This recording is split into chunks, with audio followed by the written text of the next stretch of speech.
তুই আবার এইসব ভাবছিস নাকি? শাশুড়ির গলায় হালকা বিরক্তি। মেঘলা চমকে উঠে ডায়েরিটা বন্ধ করে। না, এমনিই একটু লিখছিলাম। এইসব লিখে কি হবে? সংসারটা ঠিকমতো সামলাতে পারলেই অনেক।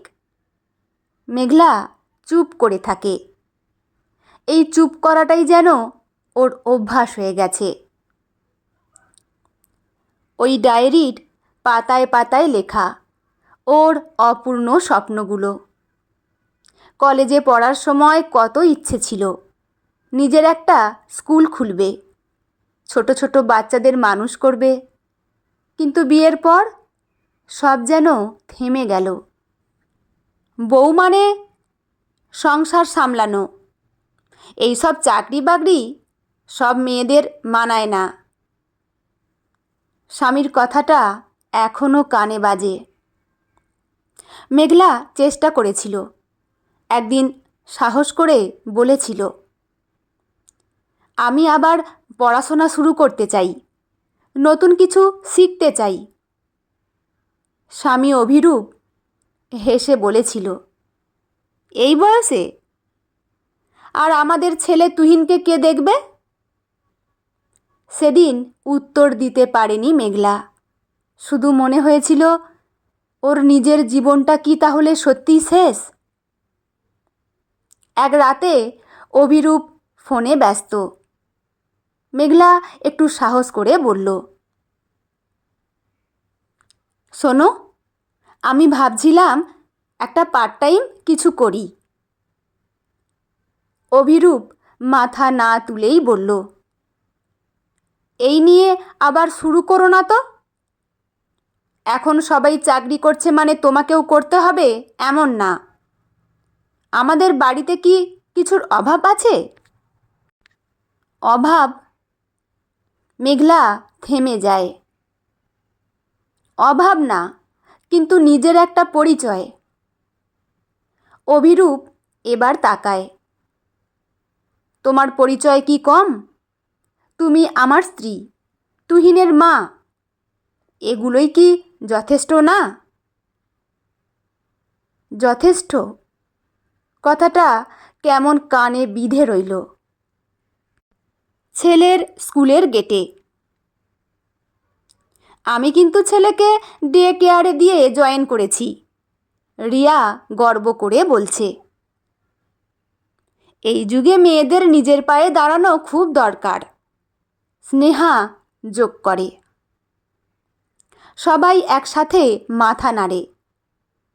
হঠাৎ কেউ মেঘলার দিকে তাকায়। তুমি কিছু করো না? প্রশ্নটা সোজা, কিন্তু তীরের মতো লাগে। মেঘলা একটু হেসে বলে, আমি বাড়িতেই থাকি। একটা অদ্ভুত নীরবতা।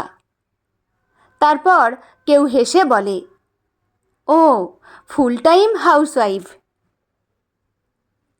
কথাটা প্রশংসা না, কেমন যেন দয়া মেশানো। সেদিন রাতে মেঘলা নিজেকে প্রশ্ন করে, আমি কি তবে সবার থেকে পিছিয়ে পড়ে গেছি? আমি হাউসওয়াইফ, এটা কি খারাপ? পৃথিবীতে সবাই কি চাকরি করছে শুধু আমি ছাড়া? সত্যি কি আমার কোনো পরিচয় নেই? আমি কি তবে ব্যর্থ? ডায়েরির পাতায় লিখতে যায়, কিন্তু কলম থেমে যায়। ঠিক তখন তুহিন এসে জিজ্ঞেস করে, মা, তুমি বড় হয়ে কি হতে চেয়েছিলে? মেঘলা একটু হেসে বলে, আমি শিক্ষক হতে চেয়েছিলাম। তাহলে হলে না কেন?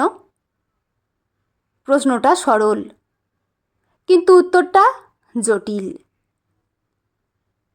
সবাই সব কিছু পারে না বাবা, সবার সব কিছু হয়ে ওঠা হয় না, সব স্বপ্ন পূরণ হয় না।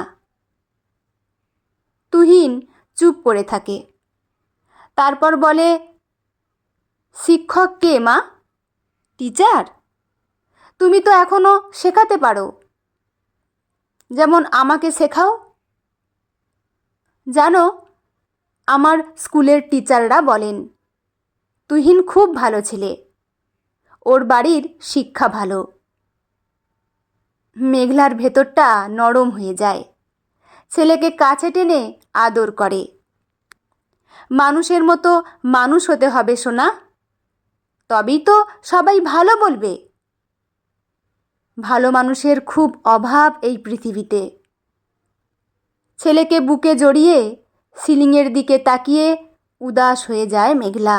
বেশ কয়েক বছর কেটে গেল। তুহিন বড় হয়েছে। স্কুল থেকে এসে একদিন, মা, আজ স্কুলে খুব মজা হয়েছে। কি মজা? মেঘলা হাসে। একটা মেয়েকে সবাই খ্যাপাচ্ছিল, ও কাঁদছিল। আমরা বলছিলাম এই ন্যাকা। মেঘলার হাসি মিলিয়ে যায়। তুই কি করলি? আমি কিছু করিনি, মানে আমিও একটু বলেছিলাম ন্যাকা তো। মেঘলা তুহিনের সামনে এসে বসে, তুহিনের হাত ধরে সামনে বসায়। ন্যাকা মানে কি? মানে যারা একটু একটু কাঁদে। তুই কাঁদিস না? ঘরে তুমি বা বাবা বকলে একটু কাঁদি, কিন্তু আমি তো ছেলে। তো ছেলে হলে কাঁদা যাবে না? আর মেয়েরা কাঁদলেই ন্যাকা? আমি কাঁদি না, আমি তাহলে ন্যাকা? তুহিন চুপ করে যায়। মেঘলা ধীরে বলে, ধর তোকে সবাই নিয়ে হাসাহাসি করলো, তোকে খারাপ কথা বলল, বা ধর তুই আর আমি রাস্তা দিয়ে যাচ্ছি, কেউ আমাকে খারাপ কথা বলল, তোর কেমন লাগবে? আমার তো খারাপ লাগবে। তাহলে আজ যে মেয়েটাকে সবাই খ্যাপাচ্ছিল, ওর কেমন লেগেছে? তুহিন মাথা নিচু করে। খারাপ। তুই ওর পাশে দাঁড়াতে পারতিস, ও তো তোর ক্লাসমেট, তোর বন্ধু, তাই না? তুহিন ধীরে মাথা নাড়ে। কিন্তু আমাদের ছেলেদের আলাদা গ্রুপ আছে, ওখানে মেয়েরা অ্যালাউড না।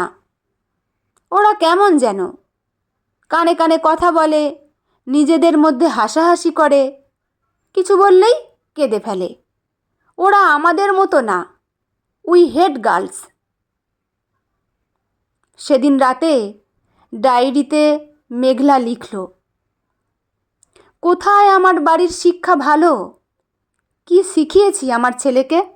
সবাই বলে মেয়েদের স্বাবলম্বী হতে হবে, ঠিক কথা, কিন্তু ছেলেদেরকে যদি সম্মান করতে শেখানো না হয়, মেয়েদের সাথে মেয়েদের পাশে সমানে সমানে দাঁড়াতে শেখানো না হয়, তাহলে সেই স্বাবলম্বিতাটা কোথায় দাঁড়াবে?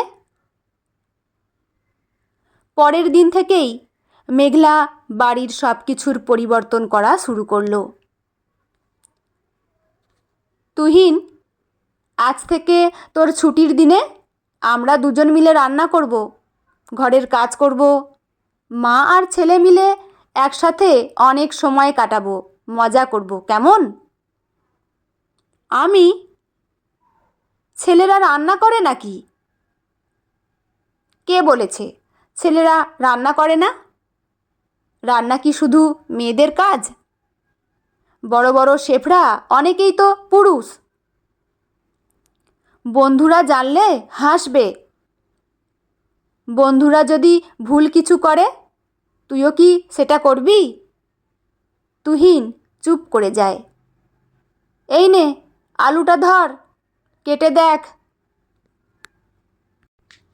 আমি পারবো না। পারবি, আমি আছি তো। ছোট ছোট হাতে আলু কাটতে গিয়ে একটু বেঁকে যায়। তুহিন ভয় পেয়ে বলে, দেখো না ঠিক হচ্ছে না। মেঘলা হাসে। শেখার সময় ভুল হবেই, তুই চেষ্টা করছিস সেটাই বড় কথা। একদিন ঠাকুমার খুব অসুখ।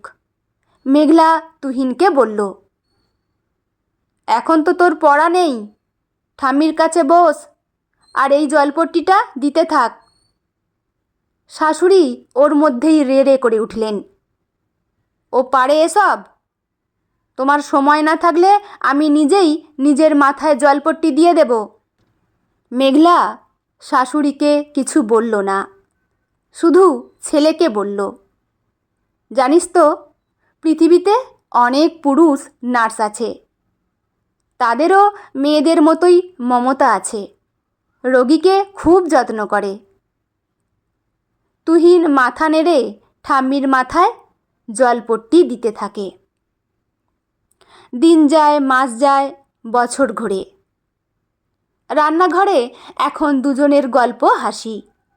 মাঝে মাঝে তুহিন নিজেই বলে, আজ আমি চা বানাবো। একদিন তুহিন স্কুল থেকে এসে বলল, মা, আজ আবার সবাই একটা মেয়েকে খ্যাপাচ্ছিল। আমি ওদের বলেছি এটা ঠিক না, ও আমাদের বন্ধু। মেঘলার চোখ জল জল করে ওঠে। তারপর? ওরা প্রথমে হাসছিল, তারপর চুপ করে গেছে। আর তুই? আমি ওর পাশে গিয়ে বসেছি।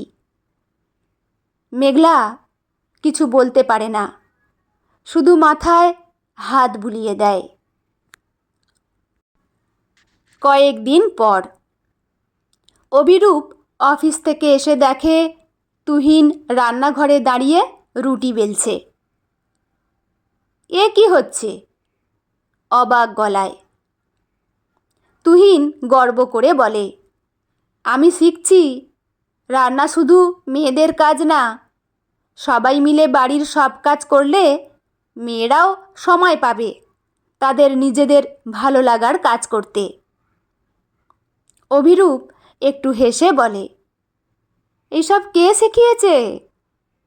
তুহিন একদম সহজভাবে বলে, মা। অভিরূপ ছেলের মুখের দিকে কিছুক্ষণ তাকিয়ে রইল, তারপর ধীরে ধীরে চোখ গেল মেঘলার দিকে।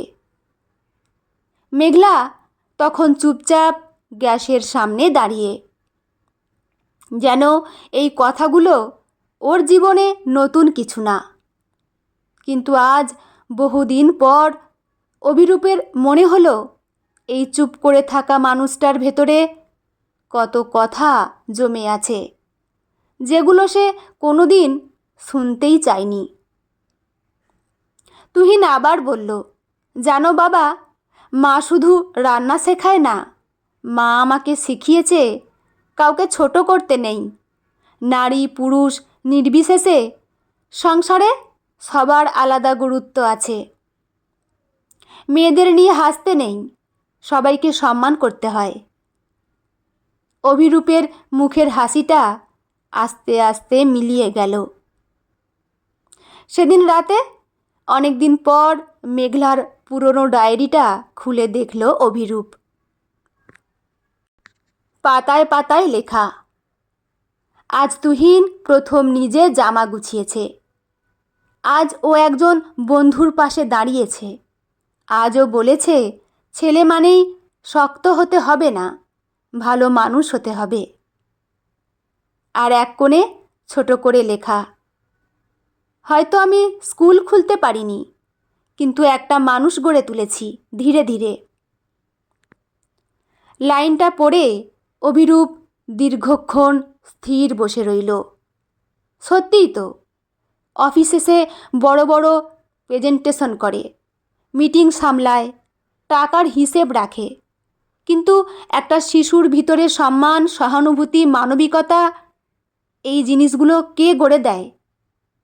যে মানুষটা দিনের পর দিন নিজের স্বপ্ন সরিয়ে রেখে একটা পরিবারকে আগলে রাখে, তার কাজের কি কোনো মূল্য নেই? শুধু সেই কাজের মাসের শেষে কোনো স্যালারি আসে না বলেই কি সেটার গুরুত্ব কমে যায়? পরদিন সকালে মেঘলা বারান্দায় গাছে জল দিচ্ছিল। অভিরূপ এসে পাশে দাঁড়ালো। মেঘলা, তুমি আবার পড়াশোনা শুরু করবে? মেঘলা অবাক হয়ে তাকালো। অভিরূপ একটু অস্বস্তি নিয়ে বলে, মানে যদি এখনো ইচ্ছে থাকে তাহলে করতে পারো। তুহিন এখন অনেকটাই বড়।